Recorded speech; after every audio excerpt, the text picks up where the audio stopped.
നമസ്കാരം, പ്രവാസി മലയാളിയിലേക്ക് സ്വാഗതം. കുവൈറ്റിൽ ജലീബ് അൽ ഷുയൂക്കിൽ വരും മാസങ്ങളിൽ തുടർച്ചയായ പരിശോധനയുണ്ടാകുമെന്ന മുന്നറിയിപ്പിന്റെ പശ്ചാത്തലത്തിൽ വിദേശി ബാച്ചിലർമാർ സാൽമയിലേക്ക് മാറുന്ന പ്രവണത തുടരുകയാണ്. വാടക കുറഞ്ഞ സ്ഥലമെന്ന നിലയിൽ കുറഞ്ഞ വരുമാനക്കാരുടെ താവളമായിരുന്നു ഹസാവി, അബ്ബാസിയ എന്നിവയുൾപ്പെടുന്ന ജലീബ് അൽ ഷുയൂക്ക്. മലയാളികൾ തിങ്ങിപ്പാർക്കുന്ന ഇടം കൂടിയാണ് ഇത്. ജനസാന്ദ്രതയേറിയത് കാരണം അടിസ്ഥാന സൗകര്യങ്ങളുടെ അപര്യാപ്തതയാലും മാലിന്യം നിറഞ്ഞതും ചേരിക്ക് സമാനമായി അബ്ബാസിയ മാറിയിരുന്നു. ഇത് സ്വദേശികൾക്കിടയിൽ വലിയ ചർച്ചയാവുകയായിരുന്നു.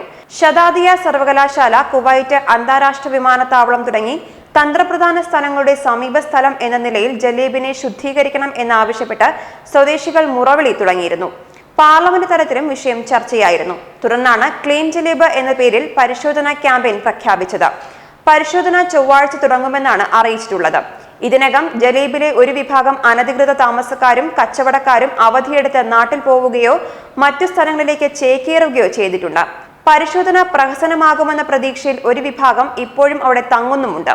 മുൻപെങ്ങുമില്ലാത്ത വിധം ശക്തമായ പരിശോധനയാണ് ഇപ്പോൾ ഇവിടെ നടക്കുന്നത്. 3 മാസത്തിന് ശേഷം ജലീബ് ഇതുപോലെയായിരിക്കില്ലെന്ന് അധികൃതർ പറയുന്നു. പരിശോധന എത്രത്തോളം ശക്തമാക്കുമെന്ന് വരും ദിവസങ്ങളിൽ അറിയാവുന്നതാണ്. പൊതുവെ വൃത്തിയുള്ളതും ശാന്തവുമായ സ്ഥലമാണ് സാൽമിയ. കൂടുതൽ ആളുകൾ അവിടേക്ക് ചേക്കേറി ജനസാന്ദ്രത കൂടുന്നത് സാൽമിയുടെ മനോഹാരിത തകർക്കുമെന്ന വാദം അവിടെയുള്ളവർ ഉയർത്തിയിരുന്നു. കുവൈറ്റിൽ ക്ലീൻ ജലീബ് പദ്ധതിയുടെ ഭാഗമായി ജലീബ് അൽ ഷുയൂക്കിൽ കൂട്ട പരിശോധന നടത്തുമെന്ന് നേരത്തെ മുന്നറിയിപ്പുകൾ ഉണ്ടായിരുന്നു. ഇതിന്റെ പശ്ചാത്തലത്തിൽ ക്രിസ്ത്യൻ ദേവാലയങ്ങളിൽ ശുശ്രൂഷകൾ നിർത്തിവെക്കുകയും റെയ്ഡ് മുന്നറിയിപ്പ് വന്നതോടെ മലയാളികളടക്കം നിരവധി വിദേശികൾ അവധിയെടുത്ത് നാട്ടിലേക്ക് പോവുകയും ചെയ്തു. 3 മാസം കൊണ്ട് പ്രദേശത്തെ അനധികൃത താമസക്കാരെയും സ്ഥാപനങ്ങളെയും പിടികൂടുമെന്നും 3 മാസത്തിനു ശേഷം ജലീബ് ഇതുപോലെയായിരിക്കില്ലെന്നും കുവൈറ്റ് മുനിസിപ്പാലിറ്റി മേധാവി അഹമ്മദ് അൽ മൻഫൂറി കഴിഞ്ഞ ദിവസം വ്യക്തമാക്കിയിരുന്നു. കുവൈറ്റിൽ മലയാളികൾ തിങ്ങിപ്പാർക്കുന്ന സ്ഥലം കൂടിയാണ് അബ്ബാസിയ, ഹസാവി എന്നിവയുൾപ്പെടുന്ന ജലീബ് അൽ ഷുയൂക്ക്. ഇവിടെ പരിശോധനകൾക്കായി അധികൃതർ ആക്ഷൻ പ്ലാൻ തയ്യാറാക്കിയിട്ടുണ്ട്.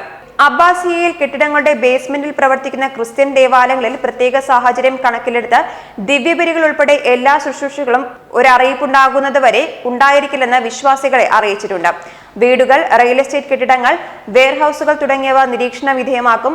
ഓപ്പറേഷൻ റൂം തുറന്നും ആകാശ നിരീക്ഷണം നടത്തിയും മേഖലയിൽ നിന്ന് നിയമലംഘകരെ പൂർണ്ണമായും ഒഴിവാക്കുക എന്ന ലക്ഷ്യത്തോടെ കനത്ത പരിശോധനയാണ് നടക്കുന്നത്.